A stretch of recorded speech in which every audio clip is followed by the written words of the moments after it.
What's going on, everybody? Bloodshed here with another video for you today. Today we're going to talk about how you can prepare for patch 2.3. Tip number 1, pick up those damn Death's Breath and Forgotten Souls again. So we need to get back in the habit picking them up, especially when season 4 drops. We're going to be like in desperate need of these things. Namely, it's because of the Archive of Tal Rasha, where you extract legendary powers. I was just crunching the numbers, and as a barbarian, I have 45 possible weapons, 57 pieces of armor, and 31 jewelry items I can put into the cube. Now, if I take those, that's about 133. So I have 133 items I need to kind of nuke into the cube. So you take the 133 times 5 Death's Breath per. I'm going to need 655 Death's Breath for my cube. There's tons of uses, as you can see. Like, we have all these different crafting patterns for them. Obviously, they're used in profession upgrades and armor and weapon upgrades.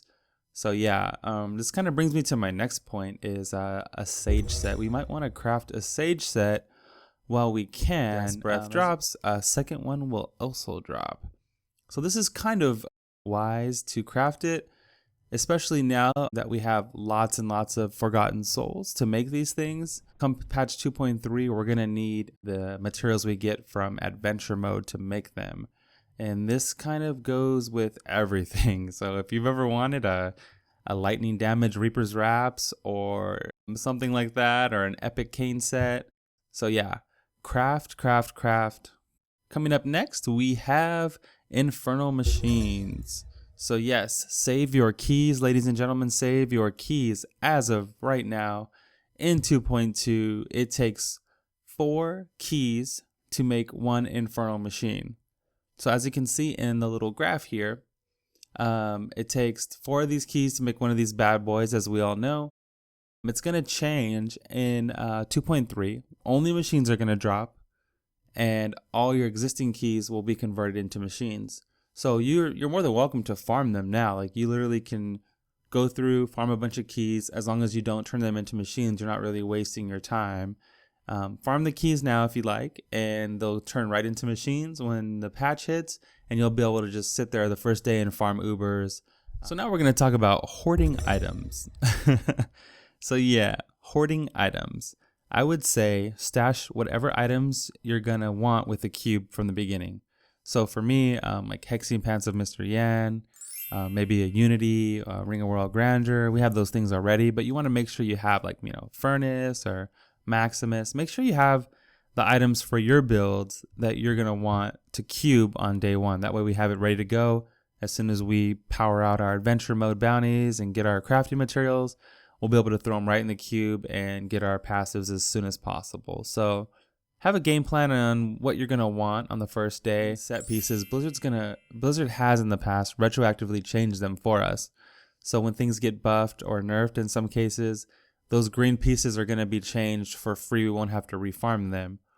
But the orange legendaries haven't been rolling over, and they'll need to be farmed again. So if you have an orange legendary, like the Fjord Cutter or whatever legendary that's orange, Blizzard hasn't kind of rolled those over for us, and we have to farm those again.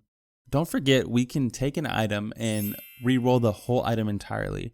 So if you always wanted like that Ancient Calamity, it costs about 50 Forgotten Souls, right? But you can re-roll the entire item again. So that would be another thing to hoard, like maybe one Calamity for the cube, one Calamity to re-roll into the cube to get maybe an ancient version of that, or maybe 2 furnaces, or whatever it may be. While you're hoarding all these items, clean out your stash at the same time. Make sure you hold on to those puzzle rings and those bovine polearms also, because they will spawn the portal for you.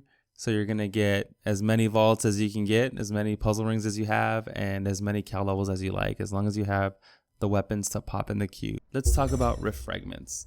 In patch 2.3, they're going to be free. Yes, free, absolutely 100% free. So yeah, running rifts is going to be free. You just click on the thing and you pop in there and all that stuff. They get turned into vendor trash, sadly, but at least we get paid for them. It's 5,000 a pop. So for 1 rift key, it's 5,000, and as you guessed it, a stack of 100 is 500,000. Let's talk about burning your high level Greater Rift keys, using them up before the patch hits. So let's say you can do a Greater Rift level 50 right now. And anything you have higher than that, like a 55 or a 60, you should use them now, because all those keys are going to be condensed into a generalized Greater Rift token. And all you can do is one level higher than your max solo. So let's say you did that 50, they only give you access to level 51 right now. So your 55 key, your 60 key, it's pretty much going to go to waste. So I would use them now. All right, everybody, this is Bloodshed. Thank you for watching my video. If you haven't already, go ahead on Twitch and follow me on Twitch. I'm going to try to get a stream in this week. And in 2016, I'm going to be streaming full-time and making videos full-time. So I'm excited about that. Any questions? Put them in the comments below. Anything I missed, anything that you're doing that maybe you can help other people with for the start or the launch of patch 2.3, put them down below. That way we know what's up. This is Bloodshed, and I'm out. Peace.